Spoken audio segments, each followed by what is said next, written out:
नमस्कार दोस्तों, आज का हमारा विषय है कक्षा अष्टमी प्रथम पाठ है सुभाषितानि। सुभाषितानि का अर्थ होता है मधुर वचन, सुंदर वचन। इसमें सु प्रत्यय और भाषित शब्द होता है जिसको मिलाकर बनाया गया है सुभाषितानि नपुंसकलिंग बहुवचन में। इसमें सुंदर मधुर वचन होते हैं। इस पाठ में सूक्ति मंजरी, नीति शतकम, मनुस्मृति, शिशुपाल वधम, पंचतंत्रम से रोचक और विचारप्रद श्लोकों को संग्रहित किया गया है। इसमें सबसे पहला श्लोक है गुणा गुणगेषु गुणा भवन्ति ते निर्गुणं प्राप्य भवन्ति दोषा सुस्वादुतोया प्रभवन्ति नद्ये समुद्रम आसाद्य भवन्ति अपेया।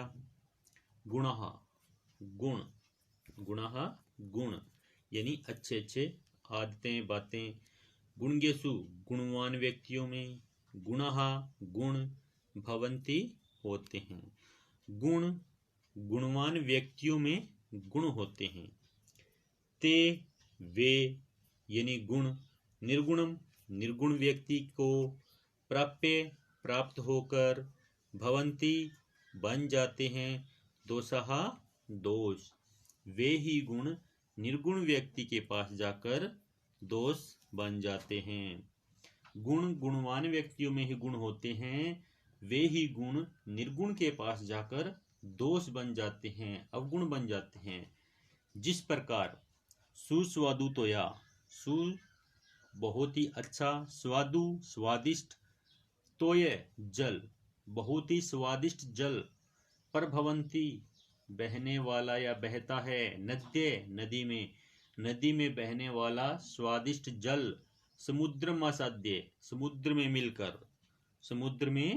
मिलकर, भवंती बन जाता है, अपेया पीने योग्य नहीं रहता यानी अपेया बन जाता है, इसमें अवगुण आ जाते हैं। नदियों में बहने वाला स्वादिष्ट जल समुद्र में मिलकर अपेय बन जाता है यानी पीने योग्य नहीं रहता। तो ये कहता है गुण गुणवान व्यक्तियों में गुण होते हैं, वे ही गुण निर्गुण के पास जाकर दोष बन जाते हैं। नदियों में बहने वाला स्वादिष्ट जल समुद्र में मिलकर अपेय बन जाता है यानी पीने योग्य नहीं रहता। इसमें दूसरा श्लोक है साहित्य संगीत कला विहीने साक्षात पशु पुच्छ विषाण हीने तृणम न खादन अपि जीव माने तद भागधेयम परमम पशुनाम। साहित्य संगीत कला से रहित, विहीन का मतलब हो गया रहित, साहित्य संगीत और कला से रहित मनुष्य साक्षात नीरा ही पशु होता है। और वह पशु कैसा होता है? पुच्छ पूंछ, विषाण सींग, हीने रहित, ऐसा पशु होता है जिसके ना तो पूंछ होती और ना ही सींग होते हैं। साहित्य संगीत और कला से रहित मनुष्य साक्षात बिना पूंछ और सींग के पशु होता है। तृणम न खादन अपि जीव माने, तृणम तिनका यानी घास, न नहीं, खादन अपि खाते हुए भी, जीव माने जीवित रहता है, घास न खाते हुए भी जीवित रहता है। तद भागधेयम वह भागधेयम सौभाग्य है, परमम परम पशुनाम पशुओं का, वह पशुओं का परम सौभाग्य है कि वह घास नहीं खाता।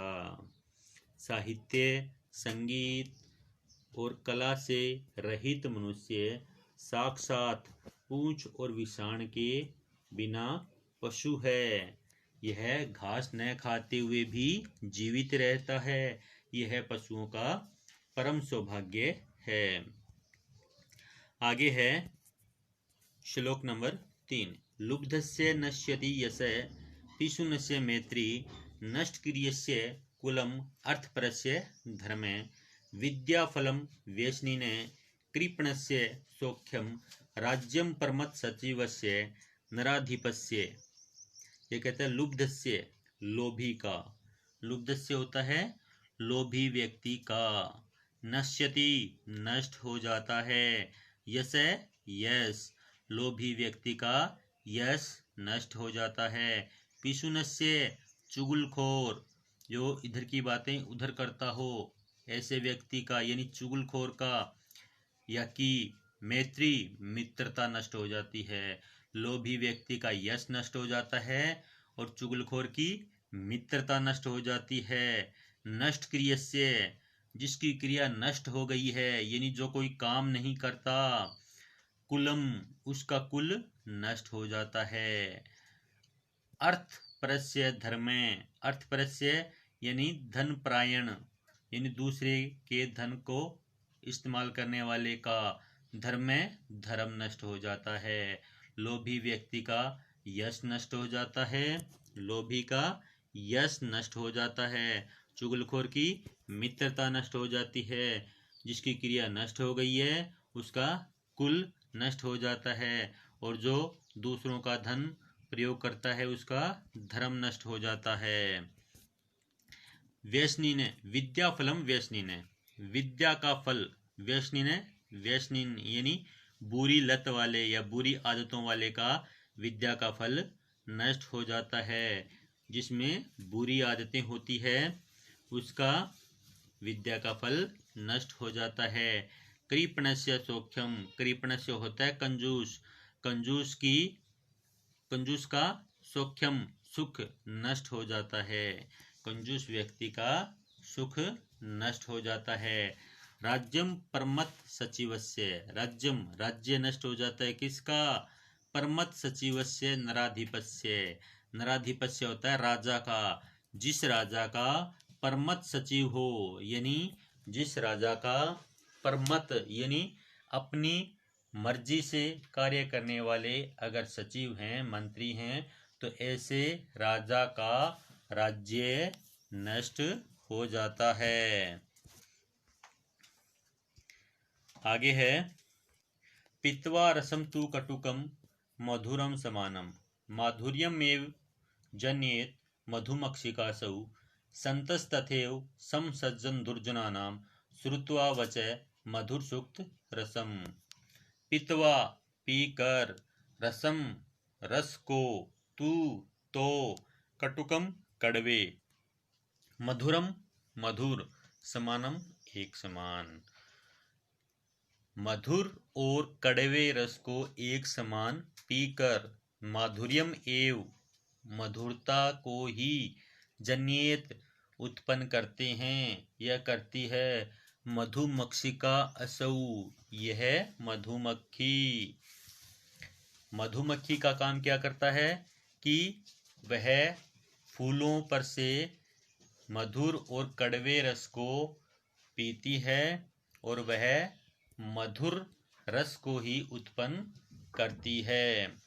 संतस्तथैव समसज्जन दुर्जनानाम, संतस्तथैव संत है तथैव सज्जन लोग भी वैसे ही होते हैं। संत तथैव वे तथैव वैसे ही होते हैं। कौन होते हैं? संत सज्जन लोग।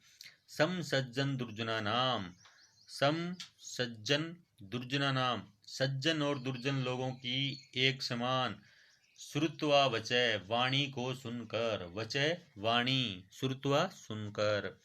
मधुर सूक्त रसम सृजन्ति, मधुर रस से युक्त वाणी ही उत्पन्न करते हैं। यह कहता है जिस प्रकार मधुमक्खी कड़वे और मधुर रस को पीकर मधुर रस ही उत्पन्न करती है यानी शहद ही बनाती है, उसी प्रकार सज्जन लोग होते हैं जो सज्जन और दुर्जन लोगों की वाणी को सुनकर मधुर रस से युक्त वाणी ही उत्पन्न करते हैं। आगे है विहाय पौरुषम यो ही देवम अवलंबते प्रसाद सिंह वत तस्य मूर्धनि तिष्ठन्ति वायसा। विहाय छोड़कर, विहाय का मतलब होता है छोड़कर, पौरुषम, पौरुषम का अर्थ होता है मेहनत, परिश्रम, जो मेहनत और परिश्रम को छोड़कर ही देवम, देवम होता है भाग्य, एव ही अवलंबते, सहारे रहते हैं, भाग्य के ही सहारे रहते हैं। यह कहता है कि जो मेहनत को छोड़कर केवल भाग्य के ही सहारे रहते हैं वे प्रसाद सिंहवत, प्रसाद होता है महल, महल के शेर के समान होते हैं। जिस प्रकार महल में शेर बंधा होता है उसी समान होते हैं। तस्य मूर्धनी, तस्य उसके, मूर्धनी सिर पर, किसके सिर पर, शेर के सिर पर, तिष्ठन्ति बैठे रहते हैं, वैसाह कौवे, उसके सिर पर कौवे बैठे रहते हैं। यह कहता है जो पुरुष यानी जो व्यक्ति मेहनत को त्याग कर या परिश्रम को त्याग कर केवल भाग्य के सहारे रहते हैं वो महल में बंधे हुए शेर के समान होते हैं जिसके सिर पर कौवे मंडराते रहते हैं। यानी उस शेर को खाने के लिए कौवे मंडराते रहते हैं कि कब ये मरेगा और कब हम इसको खा जाएंगे, क्योंकि जो भाग्य के सहारे रहते हैं वो कभी भी सफल नहीं होते। आगे है पुष्प, पत्र, फल, छाया, मूल, वल्कल, दारू भी, धन्यः महीरुहा येषां विमुखम यान्ति नार्थिने। पुष्प, पुष्प होते हैं फूल, पत्र, पत्ते, फल, फल, छाया, छाया, मूल, जड़, वल्कल, छाल, दारू भी लकड़ी के द्वारा। इसने कितनी चीजें बता दी, देखो फूल, पत्ते, फल, छाया, जड़, छाल और लकड़ी के द्वारा ये धन्यः, धन्य है, महीरुहा, महान वृक्ष, येषाम, जिनके, विमुखम, विमुख, यान्ति, नहीं होते हैं, नार्थिने, अर्थिने यानी मांगने वाले या चाहने वाले। अगर कुछ भी चाहने वाले इन वृक्षों के पास जाते हैं तो उन्हें क्या चाहिए, या तो वो फूल चाहिए, पत्ते चाहिए, फल चाहिए, छाया चाहिए, जड़ चाहिए, छाल चाहिए या लकड़ी चाहिए।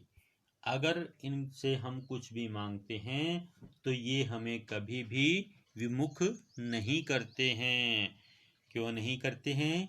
क्योंकि हम इनसे जो भी मांगते हैं वो हमें देते हैं। तो ये महान वृक्ष धन्य हैं जिनके प्रति कोई भी अर्थी विमुख नहीं होता।